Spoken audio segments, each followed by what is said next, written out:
नमस्तेभ्यः। ओम नमस्तेभ्यः। ओम नमस्तेभ्यः। अहिंसा परमो धर्म की, आचार्य गुरुवर श्री कुंद भगवान की, आचार्य गुरुवर श्री ज्ञान सागर मुनि महाराज की,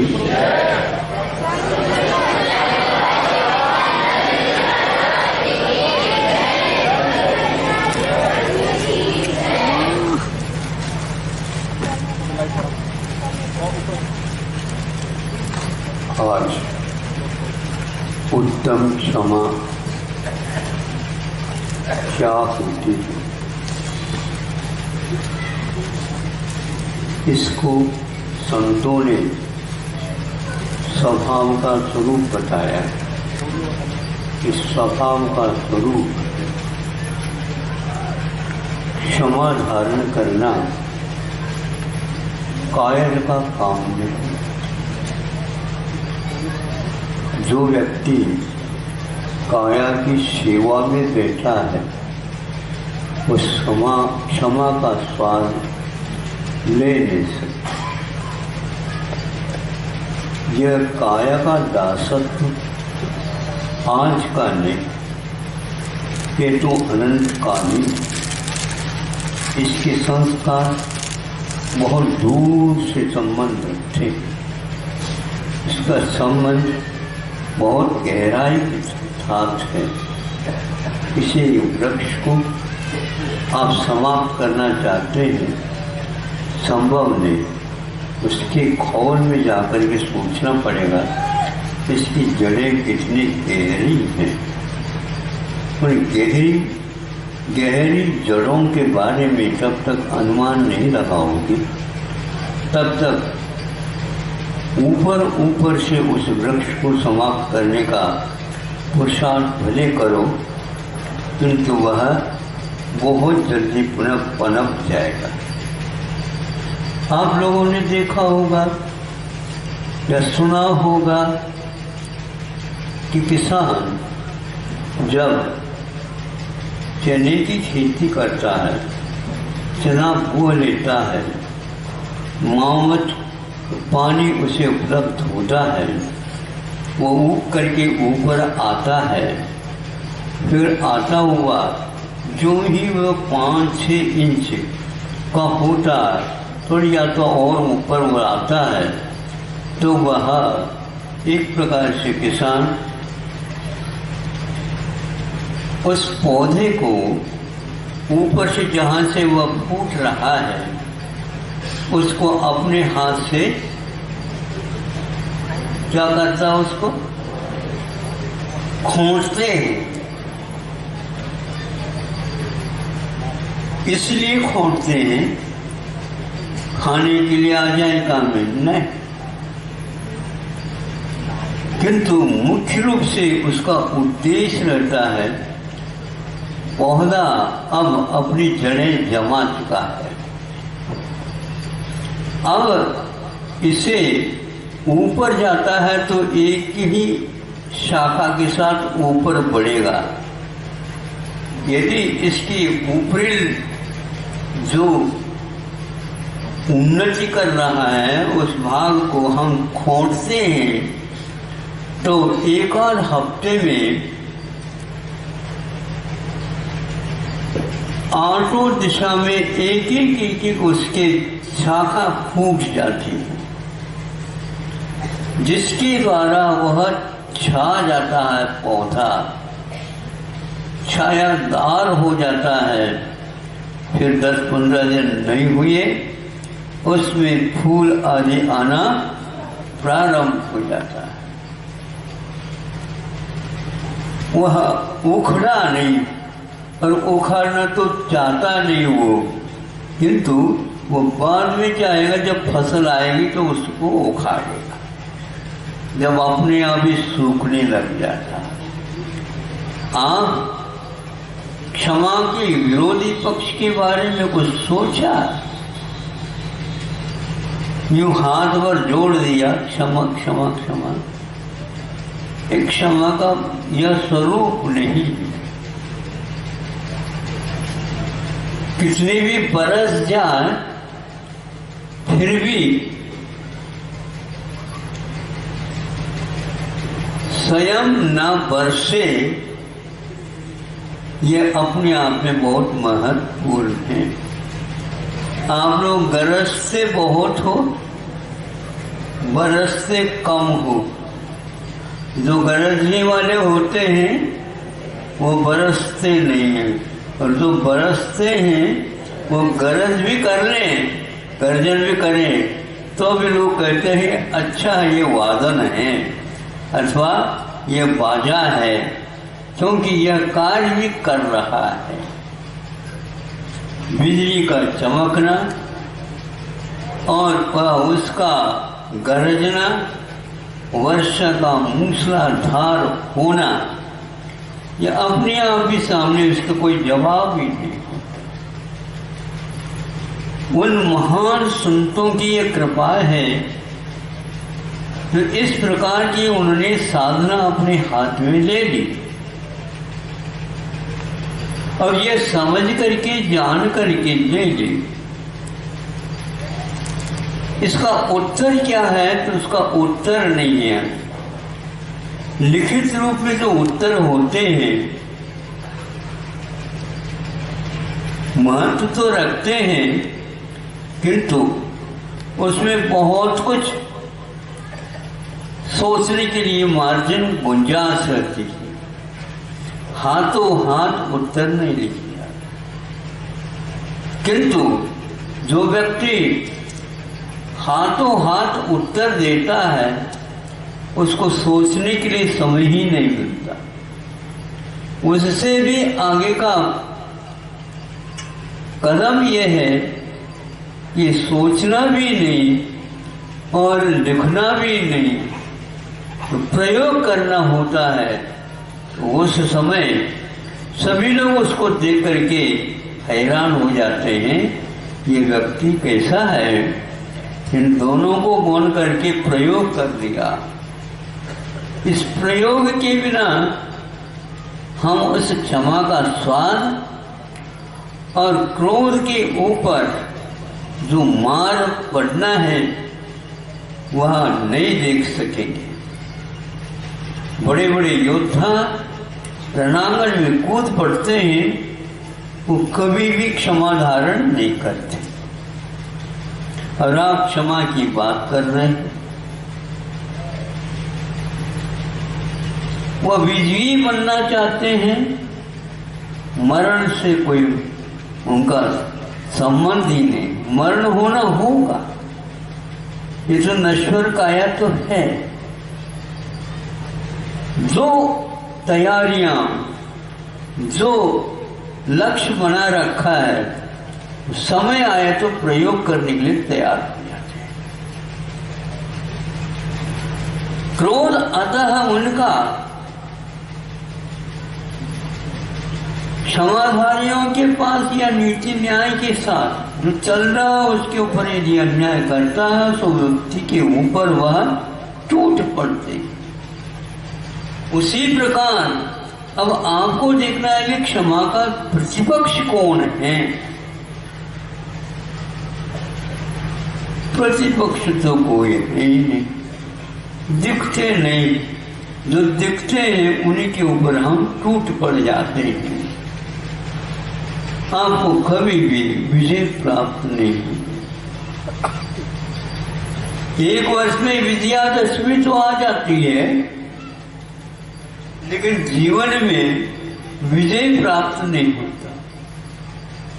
भरत चक्रवर्ती ने 6 खंड के ऊपर दिग्विजय के माध्यम से प्रभुत्व पाया, सार्वभौमिकता अपना ली, किंतु बातों बातों में उनका क्रोध क्षमा के पक्ष को तोड़ता हुआ आगे बढ़ता है।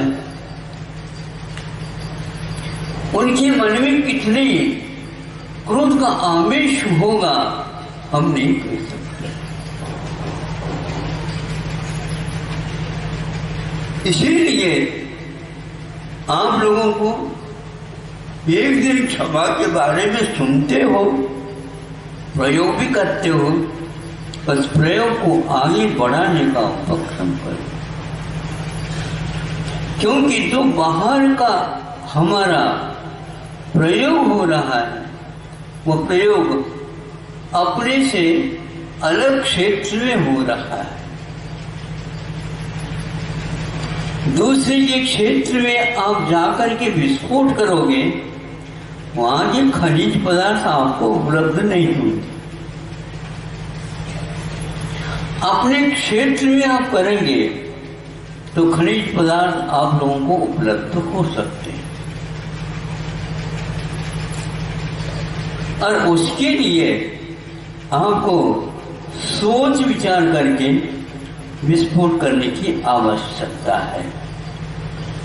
ऐसे निश्चय करके ही साधु लोग क्रोध करते हैं अपने किए हुए कर्मों के ऊपर। क्रोध के ऊपर आप क्रोध की पहचान तो कर लो, कहां से कौन से रास्ते से आता है। और आज इनको समझा दो कि बहुत क्रोध करते हैं। अच्छा, तो आप निकट रहते हैं क्या? हाँ, इसीलिए तो हम कह रहे हैं। हम देखते आए कि कितनी हानि हो रही है, सभी दृष्टि से हानि होती है, और बाद में पश्चाताप भी करते हैं। हमने बहुत बार समझाया, ये मानते ही नहीं, और आप मानते हैं। बोलो, जब आप भी नहीं मानते हैं तो आपकी बात वो कैसे मानेगी? बता, सबके यही हाल है। बहू मानती नहीं, बहू कहती सास मानती नहीं, एक दूसरे के ऊपर कहते चले जाओ। कौन मनाए? न सास न बहू, कोई नहीं। स्वयं अपने लिए कर्तव्य करोगे, सब कुछ ठीक ठाक हो जाएगा। एक व्यक्ति बैठा है एक स्थान पर, वहीं पर 3-4 कुत्ते भी बैठे हैं थोड़े से दूर पर। उसी बीच में उसको मनोरंजन के बाद तो कंकड़ हाथ में लेता है और कंकड़ को वो फेंक देता है। फेंक देता है, फेंकते ही वो उसके बीच में पहुंच गया कंकड़। थोड़ा सा बड़ा भी था, बस 4-5 जितने कुत्ते थे उसको मुख से पकड़ने के लिए धाव, एक दूसरे को उसको पकड़ करके मुंह में ले करके उसको चबाने की चेष्टा कर रहे हैं। पुनः आकर के बैठ जाते, तो पुनः वह थोड़ी देर के बाद और करते हैं। जितनी बार किए उतनी बार उस पत्थर को चबाने में तो वो लगे, किंतु क्या है बताओ? इससे ठीक संग की प्रकृति होती है। मचान पर बैठा है और सिंह भी नीचे बैठा है। उसने सोचा इसको भी थोड़ा, क्योंकि मैं ऊपर हूं, इधर उधर वह देख रहा था, उस समय उसके पास से एक कंकड़ फेंक दिया। फेंकते ही तो दूर जाकर के गिर गया, रुक गया पत्थर। सिंह ने उस पत्थर को चबाने के लिए आगे नहीं बढ़ा, किंतु जिस ओर से पत्थर आया था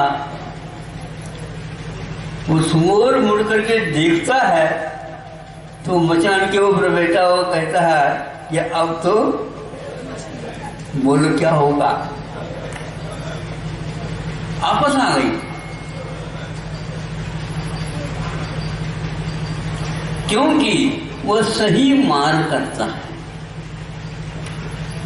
किसके कारण यह आया है, कहां से आया है, उसकी बुद्धि उस ओर दौड़ती है। इसलिए बार कहने के उपरांत भी संसारी प्राणी की बुद्धि इन कषायों के ऊपर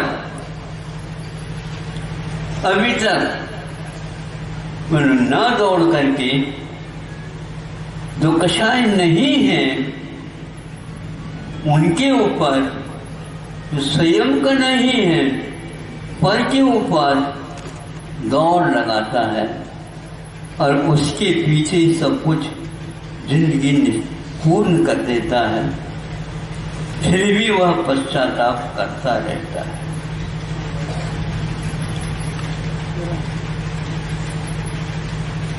सिंह वन में रहता है और जहां कहीं भी उसको बंद कर दिया जाता है तो भी उसके गले में कोई भी बंधन नहीं बांधते, पिंजरा वगैरह रख देते हैं और उसी में वह कभी इधर इस ढंग से टहलता रहता है। देखा ये इसकी टहल अभी भी बरकरार है। राजा महाराजा हवा खाने के लिए जाते हैं तो ऐसी स्थिति है इसकी।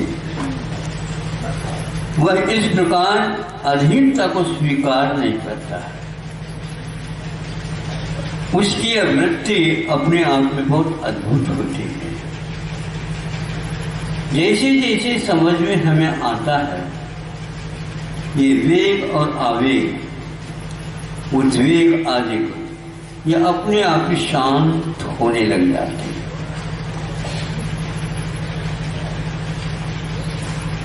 उद्वेग को शांत करने के लिए वो उद्वेग का कारण हमें पहले पहचानना होगा। हमारी शक्ति पूरी उद्वेग बढ़ाने में है या घटाने में है, ये भी हमें ज्ञात होना चाहिए। हर क्षण इसका यदि हम सावधानी से अध्ययन करते हैं ज्यादा समय नहीं लगेगा, वो अपने आप ही। जो आप कहते हैं बहुत दिन की संस्कार और आदत है, ऐसा कुछ नहीं। वो यदि आपको आदत पड़ती है कि यह आदत है तो कुछ छोड़ना, यदि संकल्प करते छोड़ना है हमें, निश्चित बहुत जल्दी उसको आप छोड़ देंगे। इतना ही उसके पीछे शर्त है, ये हमारे लिए हानिकारक है। अथवा इसको मैं यदि नहीं छोड़ सकूंगा तो आगे जाकर के मैं क्या छोड़ सकता हूं। यहां तो सीमा के साथ छोड़ने की बात ही नहीं होती, यहां पर प्रतिशत की बात ही नहीं होती। इस परीक्षा में तो हमें नंबर ले आना है 100% पूर्ण होना चाहिए। अब धर्म की बात करते हैं। धर्म क्या वस्तु है ये समझे, और अगर इससे विकल्प में विपरीत वो कौन है जो हमारे साथ है क्या नहीं, हमारे साथ दूसरा भी है। ग्रंथों में लिखा गया है संसारी प्राणी मोही होकर के भी, अज्ञानी होकर के भी ये पहचानता है इससे ये धर्म है, ये अधर्म है। धर्म की पहचान है, इसलिए रात के 12 बजे में भी धर्म स्वीकार करने के लिए तैयार नहीं होते।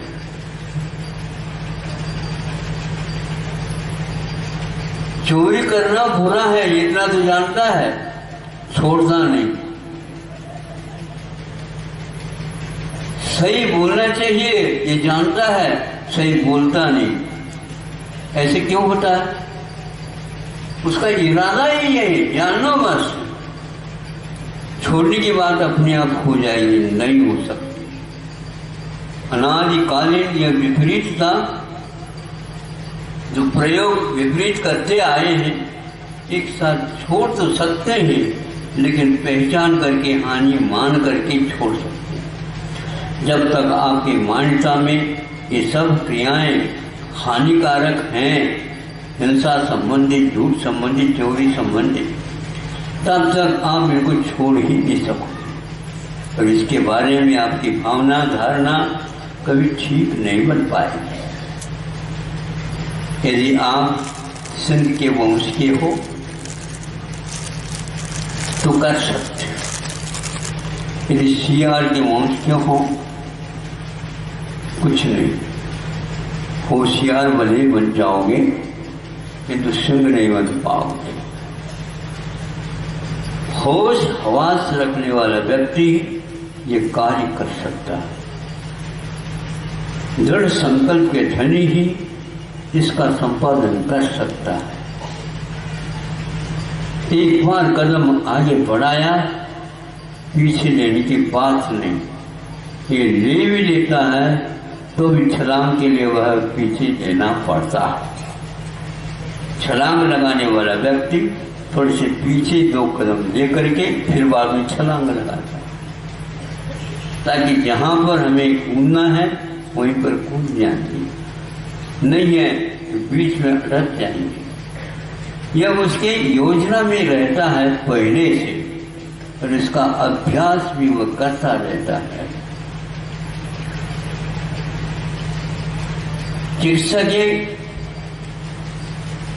क्षेत्र में जब कभी भी हम सोचते हैं, रोगी के लिए कहा गया है, जैसे सुबह बताया गया था कि उसे यह अनिवार्य है, तीनों के बिना मोक्ष मार्ग नहीं बनता।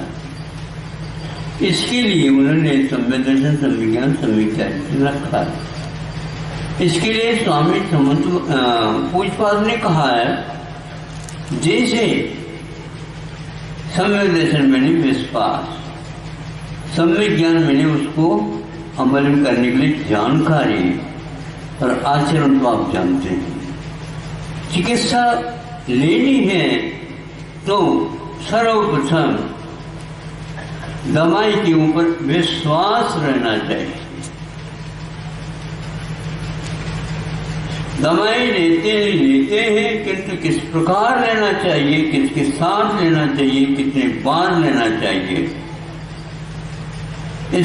इसकी जानकारी उसे होना चाहिए।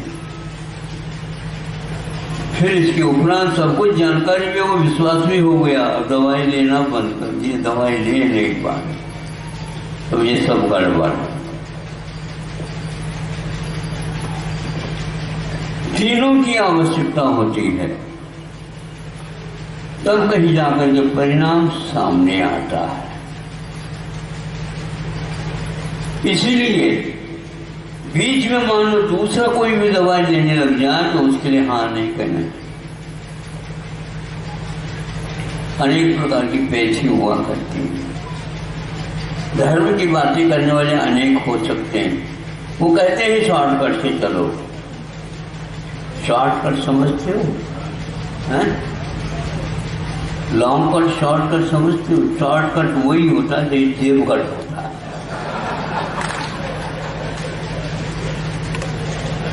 वहां पर रोड जाते हैं, लुटना हो तो कर,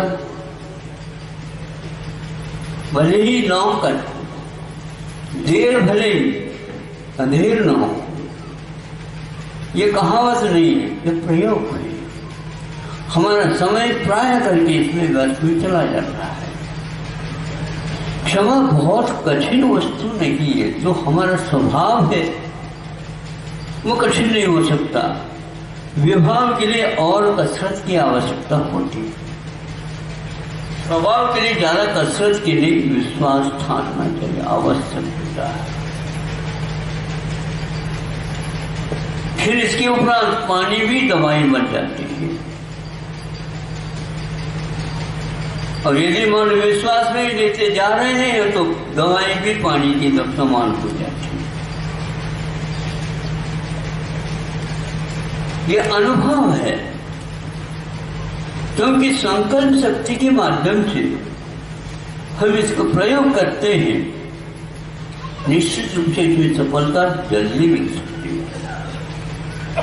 हर क्षेत्र में संकल्प, इरादा और उसके तरीके हुआ करते काम हासिल होता है, उसमें हम उत्तीर्ण हो जाते हैं। अनेक व्यक्तियों के माध्यम से भी जिन्होंने कुछ जीवन में प्रयोग किए हैं, प्रयोग के समय पर हम कषाय छोड़े भले ही नहीं, किंतु उसको नियंत्रण में रखने की बड़ी आवश्यकता होती है।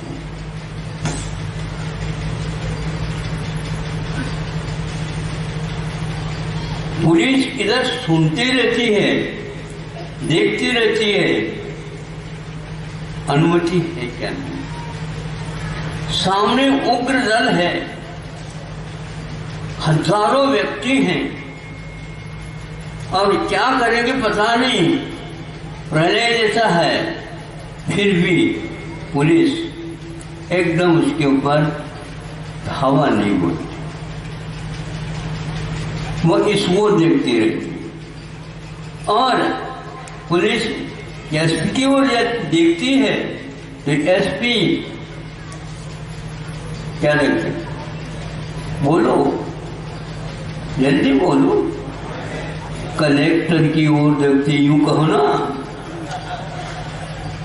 और कलेक्टर फोन भी लेकर के बैठा है, सब कुछ सुन रहा है।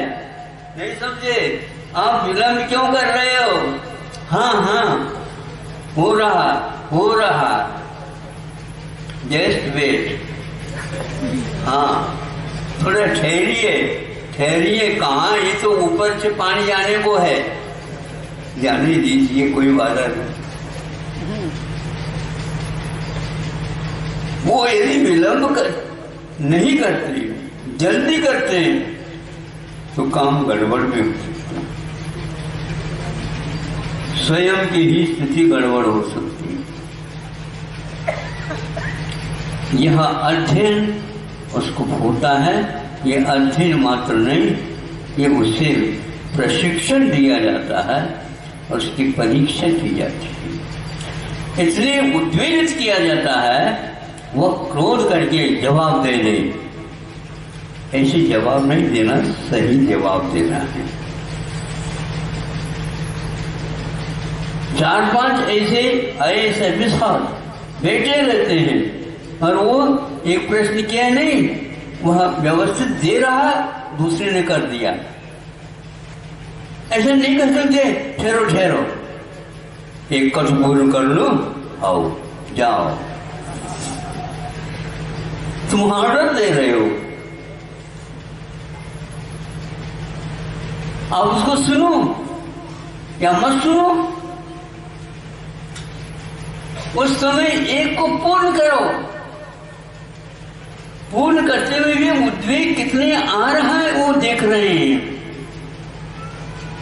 कभी कभी हमारे सामने समस्या आती है, यूं खड़े हो जाते हैं, नहीं समझे, कुछ बोलूं, नहीं समझे, वहां पर बटन दबा हुआ रहता है, टेप भी हो जाएगा, इधर कैसेट भी बनेगी, इधर देखेंगे छाया आएगी, क्या करें।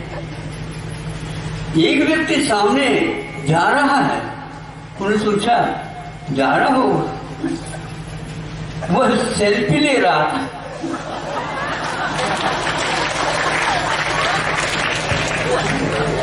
अध्ययन करना बहुत कठिन होता है। उसके हाथ में तो मोबाइल है, वो है किस ओर है, जाओ उस ओर है। क्या युग आ गया, अध्ययन चारों तरफ से होना चाहिए। युगों युगों से संस्कार पड़े हुए हो, उन संस्कारों के कौन से उदय किस समय में आएंगे पता नहीं लगेगा।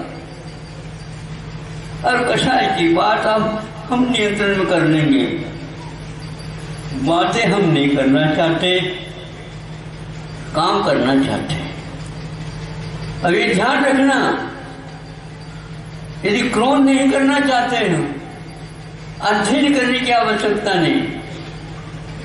आप नकल करिए, जो कौरव नहीं कर रहा उसके पास रहिए।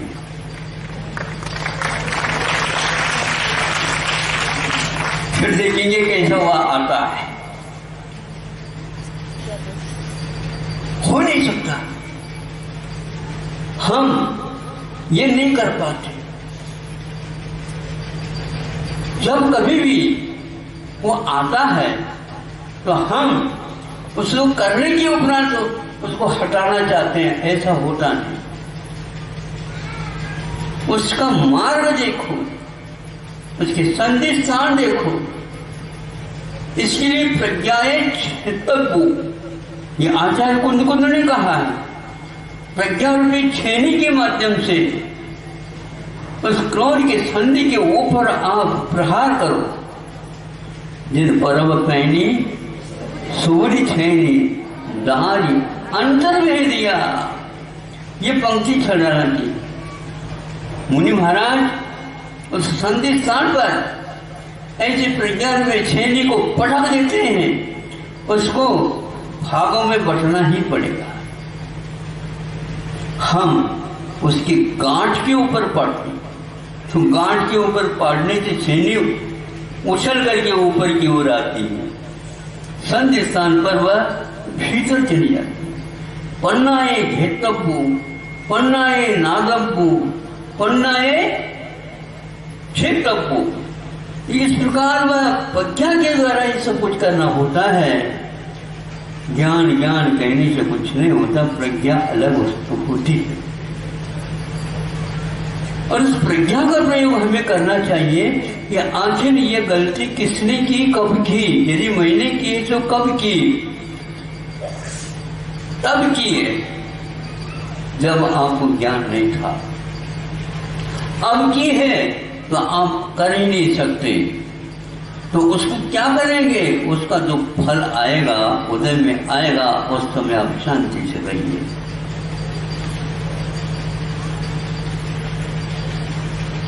आप कोर्ट कचहरी वगैरह भी जाते हो, गुस्सा करते हो, हाँ? आओ करके देख लो। वहां पर ले जाते हैं तो आपको दोनों तरफ से पुलिस पकड़ करके ले जाती है। हाँ, कोर्ट की अवमानना मतलब मानव धर्म के साथ जाओ और दोनों तरफ पकड़ी है, उसकी ओर देखते हैं तुमने क्या पकड़ा। अभी भी तुम सीधे नहीं हुई।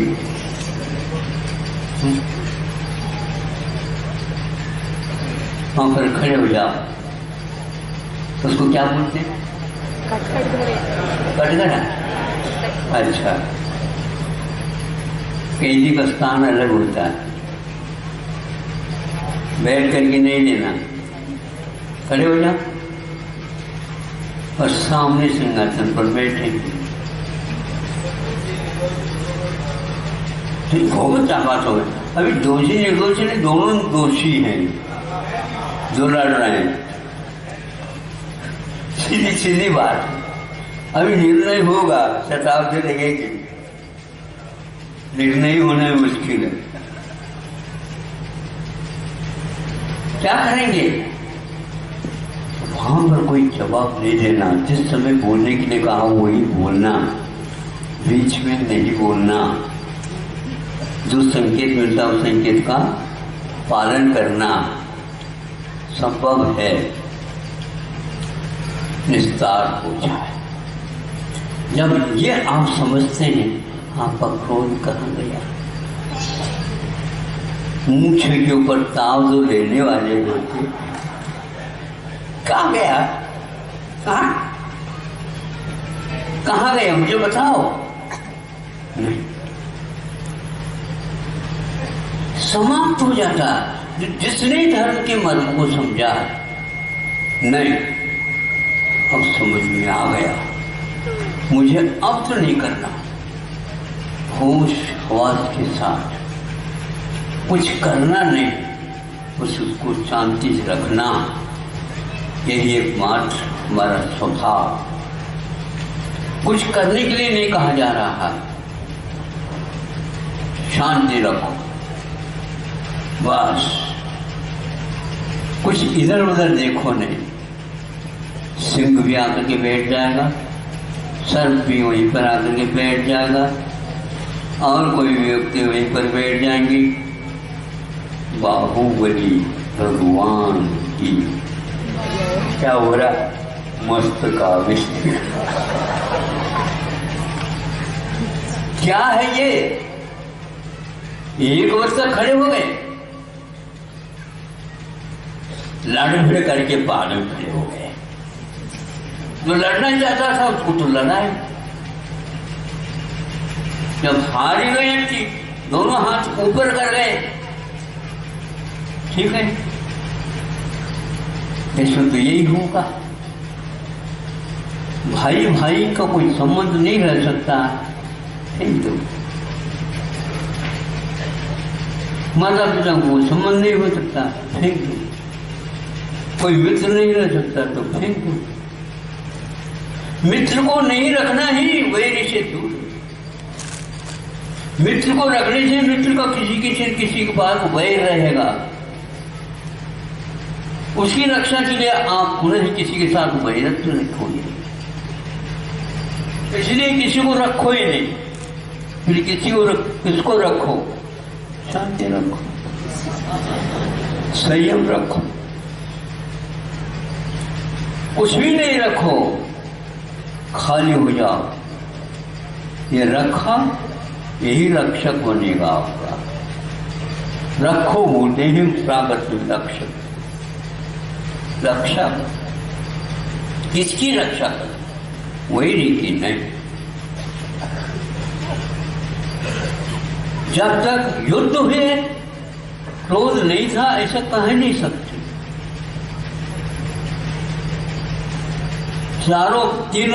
तीनों प्रकार के युद्ध हो गए। फिर धर्म युद्ध तो बहुत दूर रहा। फिर भयंकर युद्ध तो होता था, वो चक्र ही चल गया। और जब 3 में फेल है, 4 में पास हो कैसे सकते? सब नंबर मिला करके 30वें साल में निकाल दे तो कोई नंबर ही नहीं आए तो क्या मिलोगे? प्रथम वर्ष में 0 आया, द्वितीय वर्ष में 2 0 आए, तृतीय वर्ष में 3 आ गए। 1 और 2 3, 3 और 3 6, क्या हो गए? हाँ, किसी ने क्यों? मैं सामने रखता हूं, अब पीछे मैं स्वयं रह जाता हूं, तो मेरे सामने ये 6 हो गए। क्या हो गया? 1000, 10,000 और लाख। और लाख किसको बोलते? एक को भूल जाओगे, 0 0 0 0 हो जाओ। और ये यदि कोई है तो आत्म तत्व है, वहां पर कुछ रह नहीं सकेगा। अहम एक हूं खल शुद्ध हूं, मैं एक हूं, निश्चय से शुद्ध हूं, संसार के कारण अशुद्ध हो गया हूं। अपने आप शांत हो जाए।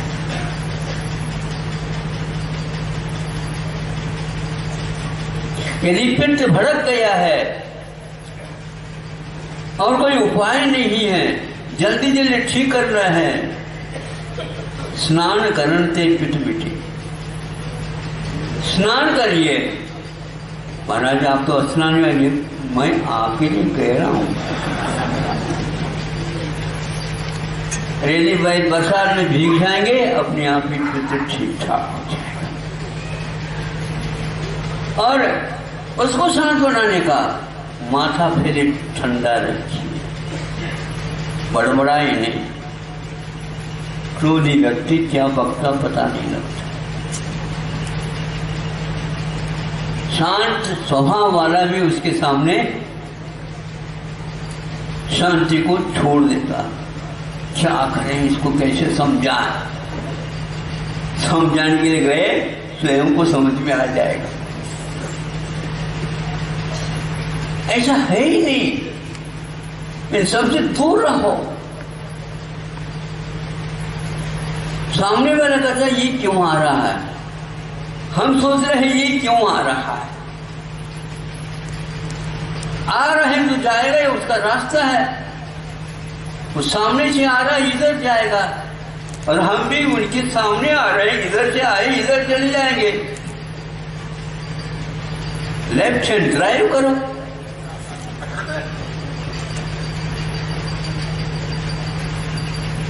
क्योंकि यह नीति है। क्रोध आ रहा है तो आने दो, जाने दो। वह कभी भी रास्ते में रह नहीं सकता, रुक नहीं सकता। एक बार सत्ता छूट गई उसकी तो उदयावली में आकर के वो जाएगा। केवल थोड़ी धीरज रखने की आवश्यकता जा रहा। जो व्यक्ति जा रहा अपने आप, उसको क्यों छेड़ो। छेड़े नहीं, जाते जाते आपको बंद करके चला जाएगा। यह सिलसिला, यह प्रक्रिया, गतिविधियां घेर घेर करके आती है।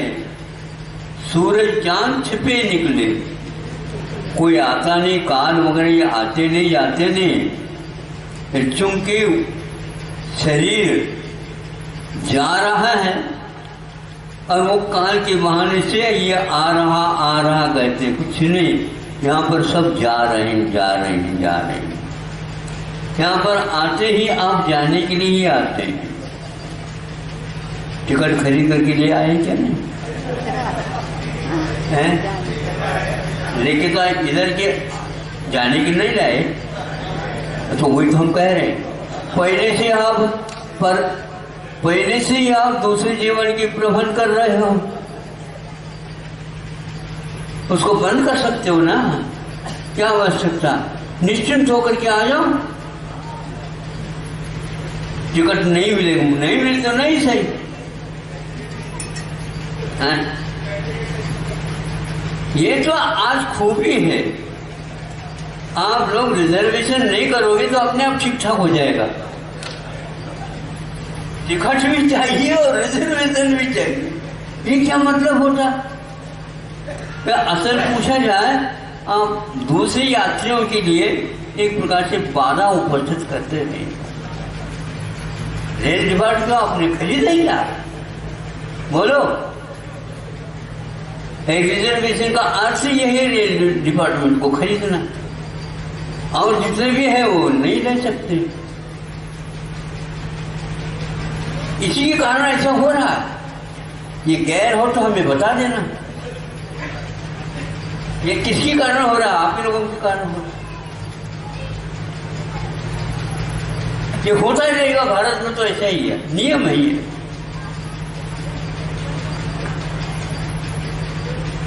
एक कोई नियम नहीं होता, उसके साथ साथ दूसरा भी चलता है। इधर डाल कहे तो इधर पात। हाँ बिल्कुल, कानून बनाने उससे पहले हाँ जोड़ है तो तोड़। फिर जुगाड़ तो करने वाले सब है, कोई इंजीनियर नहीं। ठोका ठाकी से ही काम चलता है। तो ये दुनिया की बात हम समझ तो रहे हैं, लेकिन इसको व्यवस्थित करने में किसी का साहस नहीं हो रहा। साहस का उपक्रम यही है, और साहस का मंगलाचरण यही है कि हम एक प्रकार से जो कह रहे हैं उसका क्या स्वभाव है, उसका क्या लक्ष्य है, इसकी ओर में दृष्टिपात करें। तो बाहुबली को समझ में आ गया। बाहुबली को समझ में आते ही अपने आप ही भरत को समझ में आ गया। समझ में आने के उपरांत उनको समझ में आ गया, लेकिन वह जंगल नहीं गए। इसलिए उसको मैं समझदार नहीं मानता। इसकी प्रतीक्षा में थे वो, उनका आवेग शांत नहीं हुआ, सामने विपक्ष चला लिया, अपने रास्ता पकड़ लिया उसने। क्या गुस्से के साथ गए थे बाहुबली, या बाहुबली के ऊपर क्षमा के साथ शस्त्र चलाया था भरत ने? नहीं, तो किसके साथ चलाया था? दांत से कटकटाता हुआ, जीभ भी कट गई होगी। इस प्रकार उनकी जो मुद्रा थी, लेकिन काम में नहीं आई भी नहीं। ये प्रतिकार के भाव, ये बदले के भाव, यह एक प्रकार से संसार के वर्धक हैं। इससे आप बचो, शांति पा जाओ। इससे आप बचो, मार्ग पा जाओ। इससे बचो, मंजिल तक बहुत जल्दी पहुंच जाओ। यदि जल्दी भी नहीं है, अपनी चाल से पहुंच जाओगे, सीधा मार्ग है। भटकन में मार्ग तो रहता है, लेकिन बहुत प्रकार के मार्ग रहते हैं, इसलिए भटक जाते हैं। मोक्ष मार्ग में बहुत सारे मार्ग मोड़ नहीं रहते। गति आपकी होगी, प्रगति आपकी होगी, किंतु लक्ष्य जहाँ है वहीं पर रहेगा, आपको जाना। यह हमेशा हमेशा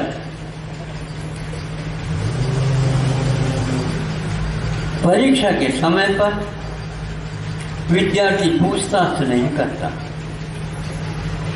ज्यादा पूछताछ करता है तो भैया पूरक पेपर दे दे,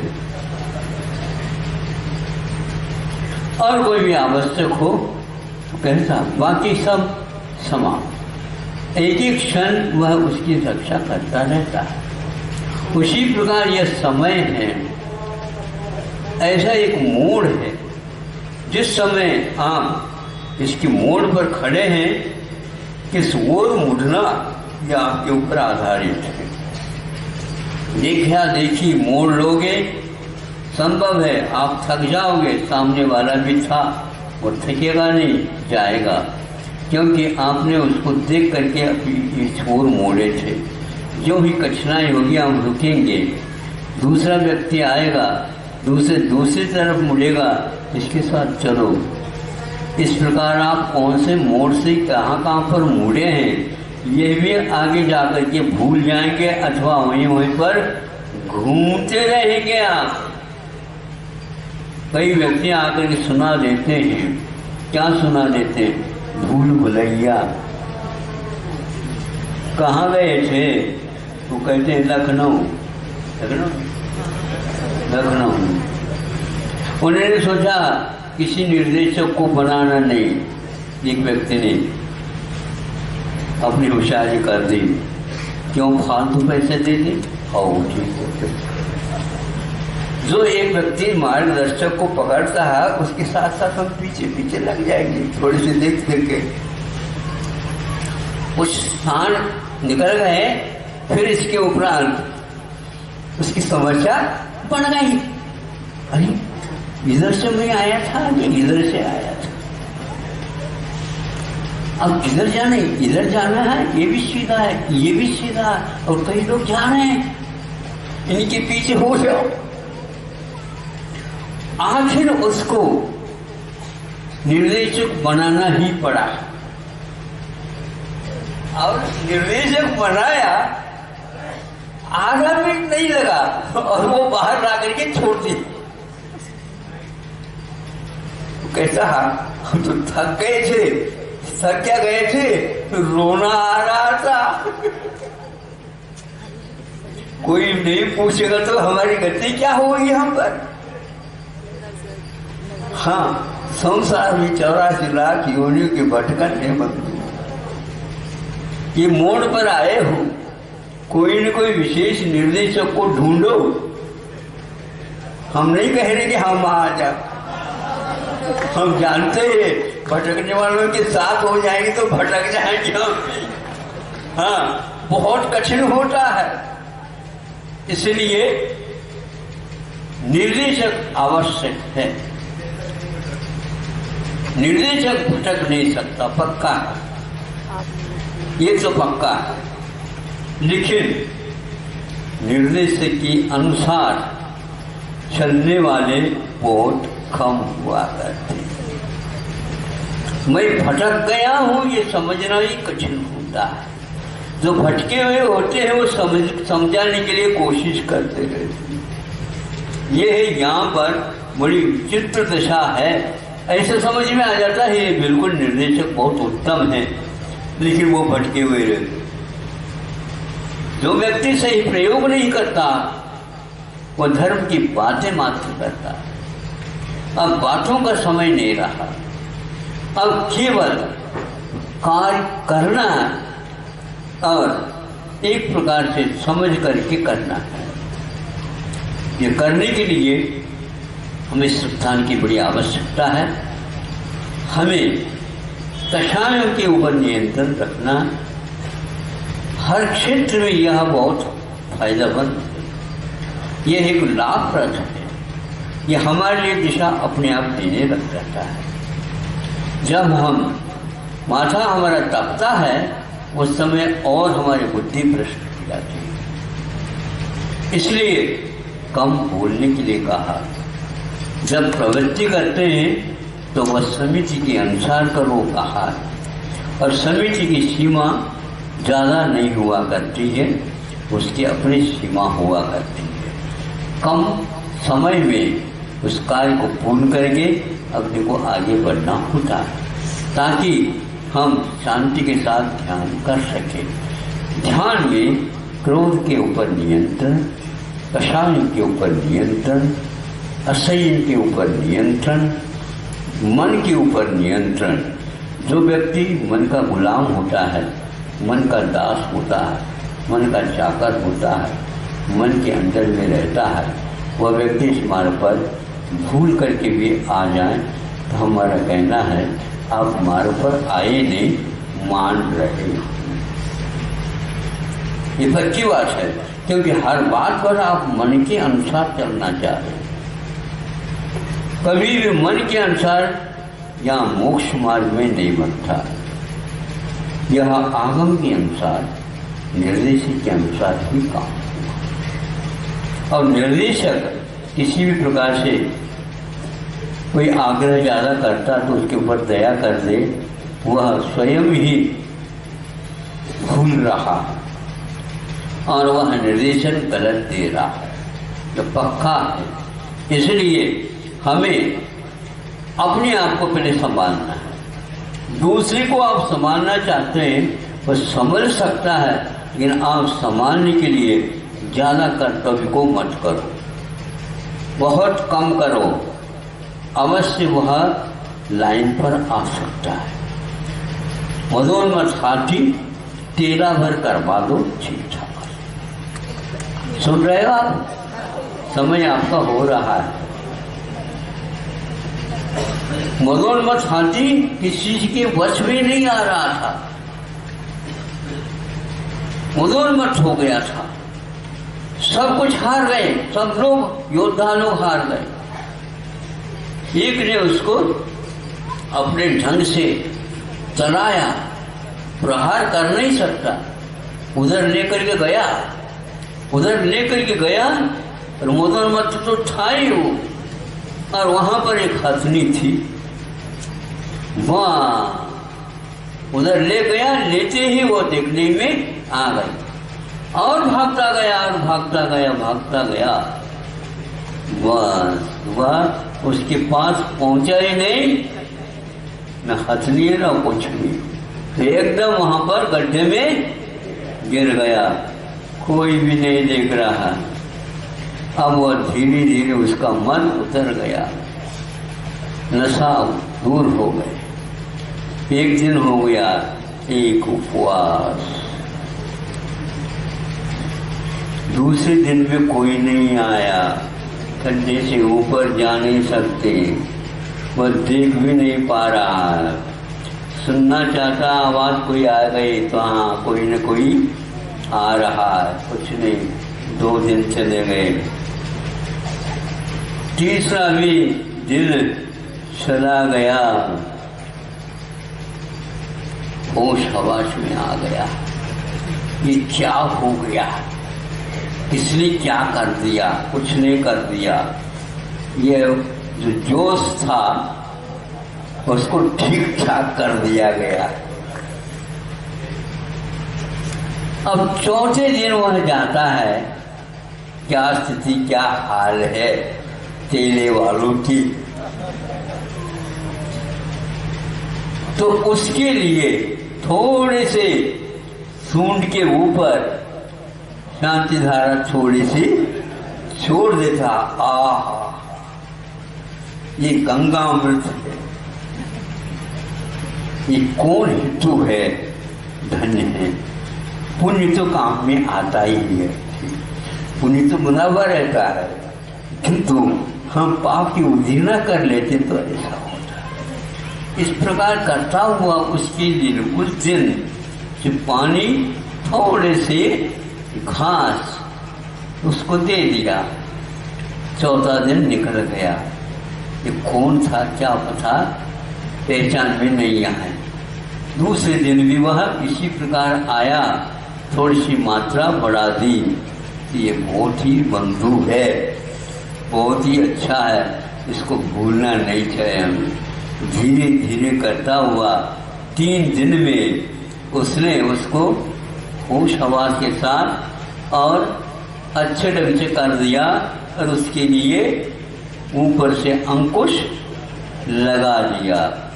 अब वह उसको बिठा करके जाता है, तो उसको खाते कहता है कि ये मेरे लिए परम मित्र है, ये सब कुछ है। मन के लिए उपमा ये की गई है। आप संयम के और आगम के अंकुश नहीं लगाओगे, मदोन्मत्त हाथी के समान आपका निर्वाह कोई भी नहीं कर सकेगा। गड्ढे में गिरोगे, तेला होगे, फिर बाद में आपको समझ में आ सकता है, नहीं तो आपको वश करने वाला यहाँ पर कोई भी नहीं, और आप उसी के गुलाम बने रहोगे। ऐसे इस जीव ने अनंत काल से काल व्यतीत किए। अब सबके ऊपर नियंत्रण करने की अपेक्षा से एकमात्र कषाय के ऊपर, क्रोध के ऊपर। क्रोध के लिए इसलिए मैं बार बार कहता हूँ, क्षमा का वैरी यदि कोई है तो क्रोध ही है। झट झट क्रोध अग्नि भक्ति है तो स्वयं को भी जला करके आपको खोप देगी, राख राख होकर जाओगे।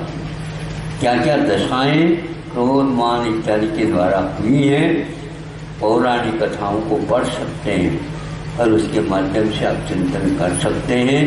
कितने व्यक्तियों ने इसमें इस गड्ढे में गिरे, कितने बार गिरे, इसके अलावा कुछ किया ही नहीं। इसलिए अब मोड़ पर हो, एक दिन आपका ये क्षमा अथवा क्रोध जो उसका वैरी है, विपक्ष है, विपक्ष को समझना परम आवश्यक होता है। लोकसभा में पक्ष और विपक्ष दोनों होते हैं ना, हाँ दोनों होते हैं, हाँ। फिर इसमें एक लोकसभा के अध्यक्ष भी होते हैं। लोकसभा के अध्यक्ष जो है ना, विपक्ष के ऊपर भी रहता है, पक्ष के ऊपर भी रहता है, वह निष्पक्ष होता है, और बाकी सब पार्टी पार्टी चिल्लाते रहते हैं।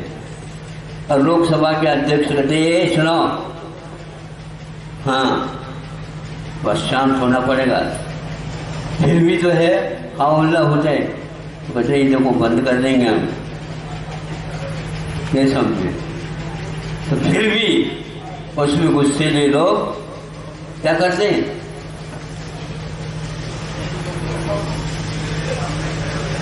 खड़े हो जाते, क्या क्या कुर्सी पटकते रहते हैं।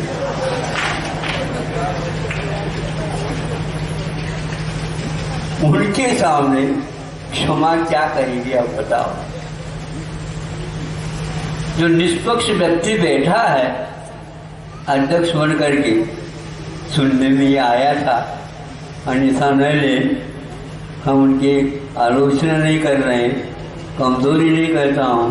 उसमें लोकसभा के अध्यक्ष एक बार उनकी आंखों में पानी आ गया, रुनाइयाँ आ गई, फिर भी सामने वाला नहीं समझ पा रहा, नहीं समझे। हमारे भगवान रोते नहीं, हमारे गुरु भी रोते नहीं। ये रोते हैं तो वह अपने किए हुए कर्मों के ऊपर ही रोना पड़ता है। और रो या हंसो या शांति से भोगो, आपको करना ही होगा। रोने की अपेक्षा बल पूरा पूरा लगा करके अब सही दिशा में काम करो। वीरा एवं वीरत्वम दर्शय।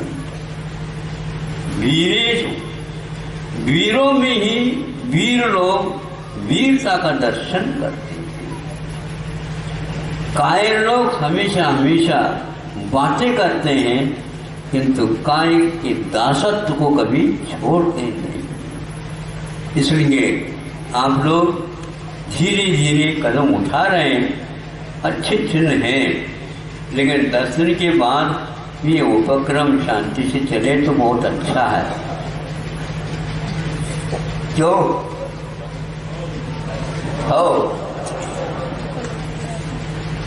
बाद में भी चले तो बहुत अच्छा है, ताकि आपकी संतान भी समझ लेगी, हाँ बाबूजी जा करके आए हैं, कुछ रामटे का प्रभाव पड़ा है।